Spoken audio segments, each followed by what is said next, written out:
ছাড়া কেউ নাই, আমার ভাই নাই, আমার মা নাই, আমার স্বামী আমার সম্বলা ছিল। আমার স্বামীরা খুব নৃশংসভাবে হত্যা করছে। আমার 1 বছর একটা বাচ্চা আছে স্যার, আপনারা আমার বাচ্চা দিকে তাকায় আমার স্বামীর কোণের পাশে দেন স্যার। প্রিয় দর্শক, আসলে এই অবুঝ শিশুটি জানে না তার কোন অপরাধে সে তার বাবাকে হারালো। আসলে এই বয়সে কখনো সে বাবাকে আর ফিরে পাবে না চাইলেও। আর বাবার আদর থেকে বঞ্চিত হয়েছে শুধুমাত্র ঘাতক সে চাচার কারণ। তার নাম কি যে অপরাধী? হাসান। আর তার ছেলে শাকিল, তার ছেলের বমিন, তার মেয়ের ছেলে রাকিব। রাকিবের এখনো ধরা যায় না, রাকিব লুকায় রয়েছে, রাকিবের স্পিরিটুরি আগাই দিয়েছে স্যার। স্যার আমার স্বামীর কোণের পাশে চাই, আমার স্বামীর কোণের পাশে চাই। আমার আল্লাহ ছাড়া কেউ নাই, আমার ভাই নাই, আমার মা নাই, আমার স্বামী আমার সম্বলা ছিল। আমার স্বামীরা খুব নৃশংসভাবে হত্যা করছে। আমার 1 বছর একটা বাচ্চা আছে স্যার, আপনারা আমার বাচ্চা দিকে তাকায় আমার স্বামীর কোণের পাশে দেন স্যার।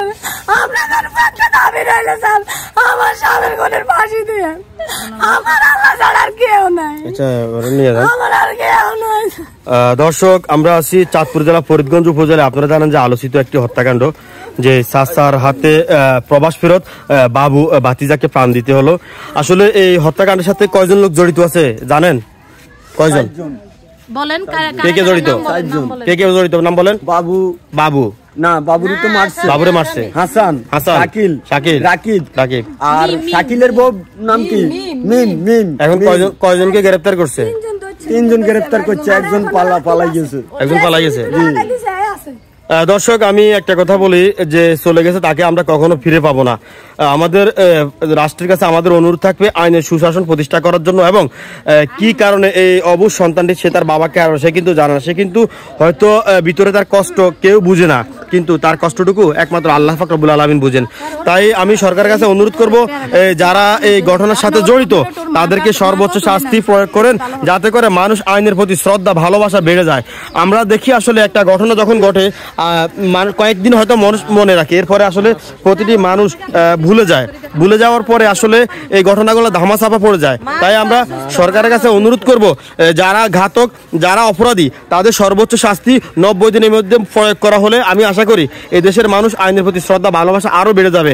আমাদের দেশে আসলে দিনের পর দিন অপরাধ বাড়ে শুধু একটাই কারণে, কারণ অপরাধ করার পরে মানুষ আইনের পাক পুকুর দিয়ে মানুষ জেল থেকে বের হয়ে যায়, যার কারণে আসলে মানুষ একটার পর একটা অপরাধ করতেই থাকে।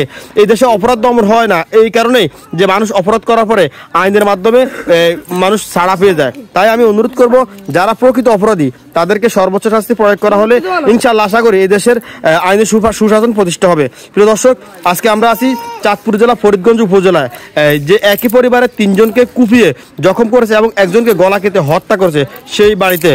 প্রিয় দর্শক, সবাইকে অনুরোধ করবো ভিডিওগুলো শেয়ার করেন। বাবু একজন প্রবাসী মানুষ, সে রেমিটেশন যোদ্ধা, যার কারণে আমার দেশ ভালো চলতো। তো ইনশাআল্লাহ দর্শক, বাবুর পরিবারের পাশে দাঁড়াতে অবশ্যই সকলকে অনুরোধ করবো ভিডিওগুলো শেয়ার করার জন্য।